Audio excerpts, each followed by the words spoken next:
नमस्कार दोस्तों, Manikant education centre में आपका स्वागत है। दोस्तों, अगर आप इस चैनल पर नए हैं तो लाइक करें, सब्सक्राइब करें और बेल आइकन पर जरूर क्लिक करें, जिससे कि आगे की वीडियो की अपडेट आपको मिलती रहेगी। नमस्कार। आज की हमारी प्रस्तुति का विषय है दक्षिण में आबादी। यह लेख कस्तूरी चक्रवर्ती द्वारा लिखा गया है और इसमें दक्षिण भारत के कुछ राज्यों में जनसंख्या वृद्धि को लेकर हो रही चर्चाओं पर प्रकाश डाला गया है। यह लेख बताता है कि कैसे आंध्र प्रदेश और तेलंगाना के मुख्यमंत्रियों ने जनसंख्या वृद्धि को लेकर अलग-अलग रुख अपनाया है। इस प्रेजेंटेशन के दौरान हम इन रुखों और उनकी संभावित वजहों पर चर्चा करेंगे। विषय का परिचय। भारत की जनसंख्या अब दुनिया में सबसे अधिक हो चुकी है और यह चीन को भी पीछे छोड़ चुकी है। इस स्थिति में जनसंख्या नियंत्रण को लेकर कई राज्यों में अलग-अलग विचार उठ रहे हैं। दक्षिण भारत के कुछ राज्यों में जनसंख्या को बढ़ाने या नियंत्रित करने की चर्चा हो रही है। यह एक नई पहल है, खासकर तब जब देश में पहले से ही जनसंख्या एक प्रमुख मुद्दा बन चुका है। इस प्रेजेंटेशन में हम समझेंगे कि इन राज्यों में जनसंख्या वृद्धि पर ध्यान क्यों दिया जा रहा है और इसके पीछे प्रमुख कारण क्या हैं। दक्षिण भारत में जनसंख्या वृद्धि पर प्रतिक्रिया। दक्षिण भारत के दो प्रमुख राज्य आंध्र प्रदेश और तेलंगाना जनसंख्या वृद्धि पर अलग-अलग रुख अपनाए हुए हैं। आंध्र प्रदेश के मुख्यमंत्री चंद्रबाबू नायडू ने अपने राज्य में जनसंख्या बढ़ाने की अपील की है, जबकि तेलंगाना के मुख्यमंत्री स्टालिन ने जनसंख्या को नियंत्रित रखने पर जोर दिया है। इससे यह स्पष्ट होता है कि दोनों राज्यों की प्राथमिकताएं अलग-अलग हैं और वे अपने राज्य के लिए अलग-अलग जनसंख्या नीति अपनाना चाहते हैं। अब सवाल उठता है कि क्यों इन राज्यों के रुख में इतना अंतर है और इसके पीछे की वजह क्या हो सकती है। राजनैतिक परिदृश्य। भारत में जनसंख्या नियंत्रण एक बड़ा राजनीतिक मुद्दा बनता जा रहा है। केंद्र में भाजपा के साथ ही कई नेता इस मुद्दे को महत्वपूर्ण मानते हैं। चंद्रबाबू नायडू और नीतीश कुमार दोनों ने इस मुद्दे पर अपने-अपने विचार व्यक्त किए हैं। भाजपा के समर्थन में नायडू और नीतीश कुमार जैसे नेताओं का रुख जनसंख्या नियंत्रण के पक्ष में है। उनका मानना है कि जनसंख्या को नियंत्रित रखना समाज और अर्थव्यवस्था के लिए फायदेमंद होगा। यहाँ यह बात भी महत्वपूर्ण है कि कई राजनीतिक दल जनसंख्या नियंत्रण के इस मुद्दे को लेकर अलग-अलग दृष्टिकोण रखते हैं, जिससे यह मुद्दा और भी जटिल हो जाता है। आंध्र प्रदेश के मुख्यमंत्री की अपील।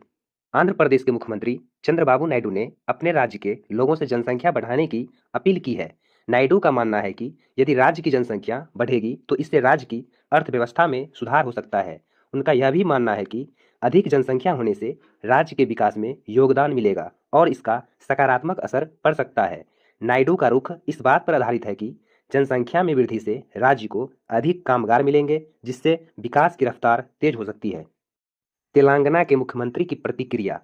दूसरी ओर तेलंगाना के मुख्यमंत्री स्टालिन ने जनसंख्या नियंत्रण पर जोर दिया है। उनका मानना है कि अगर जनसंख्या को समय पर नियंत्रित नहीं किया गया तो इससे संसाधनों पर भारी दबाव पड़ेगा।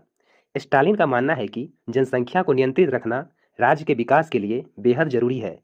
उनके अनुसार अगर जनसंख्या नियंत्रित रहेगी तो शिक्षा, स्वास्थ्य और रोजगार के अवसरों का वितरण बेहतर तरीके से हो सकेगा।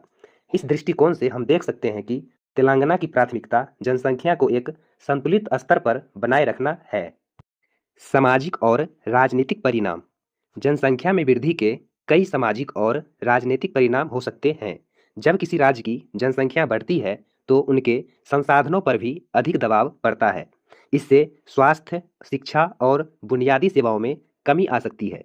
इसके अलावा बढ़ती जनसंख्या का असर राजनीति पर भी पड़ता है, क्योंकि अधिक जनसंख्या वाले क्षेत्र अधिक संसाधनों और बेहतर नीतियों की मांग करते हैं। इससे राज्य और केंद्र सरकार के बीच संसाधनों के बंटवारे को लेकर मतभेद हो सकते हैं। इस वजह से जनसंख्या का बढ़ना या घटना एक महत्वपूर्ण सामाजिक और राजनीतिक मुद्दा बन जाता है। जनसंख्या नीति का महत्व। जनसंख्या नीति का कोई भी राज्य के विकास में महत्वपूर्ण योगदान होता है। एक संतुलित जनसंख्या नीति से न केवल संसाधनों का उचित वितरण संभव होता है, बल्कि यह समाज के दीर्घकालिक विकास के लिए भी आवश्यक होती है। जनसंख्या नीति बनाते समय सरकार को इस बात पर ध्यान देना होता है कि ना तो जनसंख्या बहुत तेजी से बढ़े, ना ही घटे। इस संतुलन को बनाए रखना देश के विकास के लिए जरूरी है। ऐसी नीति से न केवल वर्तमान पीढ़ी बल्कि भविष्य की पीढ़ी को भी फायदा मिलता है। राज्यों के बीच जनसंख्या नियंत्रण पर मतभेद। यहाँ हम आंध्र प्रदेश और तेलंगाना के बीच मतभेद को देख सकते हैं। आंध्र प्रदेश का मानना है कि जनसंख्या बढ़ने से राज्य की शक्ति और संसाधनों का विस्तार होगा, जबकि तेलंगाना का मानना है कि जनसंख्या को नियंत्रित करना जरूरी है ताकि विकास संतुलित हो सके। इससे यह पता चलता है कि हर राज्य की आवश्यकताएं और चुनौतियां अलग-अलग होती हैं। इन मतभेदों को समझते हुए एक संतुलित नीति बनाना जरूरी है ताकि सभी राज्यों को उनके अनुकूल समाधान मिल सके। जनसंख्या वृद्धि के कारण। भारत में जनसंख्या वृद्धि के कई कारण हैं, जिनमें सामाजिक, आर्थिक और पारिवारिक कारण शामिल हैं। उदाहरण के लिए, कुछ क्षेत्रों में उच्च प्रजनन दर हैं, जिसका कारण आर्थिक असुरक्षा और परिवार में कामगारों की आवश्यकता है। इसके अलावा सामाजिक मान्यताओं और स्वास्थ्य सेवाओं की कमी भी जनसंख्या वृद्धि को प्रभावित करती है।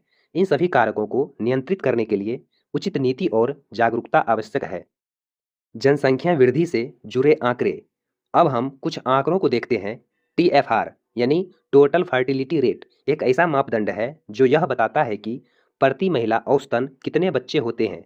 ऐसे आंकड़े नीति निर्माताओं के लिए महत्वपूर्ण होते हैं, क्योंकि इनसे यह पता चलता है कि किन क्षेत्रों में जनसंख्या वृद्धि अधिक हो रही है और उन्हें किस प्रकार की योजनाओं की जरूरत है। डेटा के आधार पर निर्णय लेना एक सफल नीति निर्माण में मदद करता है। जनसंख्या वृद्धि के नकारात्मक प्रभाव। बढ़ती जनसंख्या के कई नकारात्मक प्रभाव होते हैं। इसका सबसे बड़ा असर हमारे संसाधनों पर पड़ता है, जैसे पानी की कमी, स्वास्थ्य सेवाओं का अभाव और रोजगार के अवसरों में कमी। बढ़ती जनसंख्या से गरीब तबके पर ज़्यादा असर पड़ता है, क्योंकि उनके पास सीमित संसाधन होते हैं। इसके अलावा गरीबी और आर्थिक असंतुलन जैसी समस्याएं भी पैदा होती है। नीति निर्माण की जरूरत। अब यह साफ है कि जनसंख्या नियंत्रण के लिए एक अस्थायी और संतुलन नीति बनाना बहुत जरूरी है। सरकार को इस दिशा में राष्ट्रीय और राज्य स्तर पर नीतियां बनानी चाहिए। ऐसी नीतियां सभी राज्यों के बीच सामंजस्य स्थापित करेंगी और जनसंख्या को एक संतुलित स्तर पर रख सकेंगी। इससे हमारे संसाधनों का सही उपयोग हो सकेगा और भविष्य की जरूरतों को पूरा किया जा सकेगा। निष्कर्ष। दक्षिण भारत में जनसंख्या वृद्धि पर दो अलग-अलग दृष्टिकोण सामने आए हैं। एक तरफ आंध्र प्रदेश जैसे राज्य हैं जो जनसंख्या को बढ़ाने की अपील कर रहे हैं ताकि राज्य की अर्थव्यवस्था को लाभ मिल सके। दूसरी तरफ तेलंगाना जैसे राज्य हैं जो जनसंख्या को नियंत्रित करने पर जोर दे रहे हैं ताकि संसाधनों पर अधिक दबाव न पड़े और सभी को बेहतर सुविधाएं मिल सके। इस चर्चा से यह स्पष्ट होता है कि जनसंख्या नीति एक जटिल मुद्दा है और हर राज्य की अपनी जरूरतें और प्राथमिकताएं होती है। देश के विकास के लिए जरूरी है कि हम जनसंख्या वृद्धि और नियंत्रण के बीच संतुलन बनाए रखें।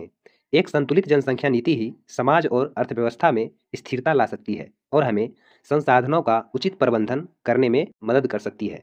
आखिरकार, चाहे जनसंख्या को बढ़ाने की बात हो या उसे नियंत्रित रखने की, उद्देश्य यही होना चाहिए कि हर राज्य का विकास हो और सभी को अच्छी स्वास्थ्य, शिक्षा और रोजगार जैसी सुविधाएं मिल सके।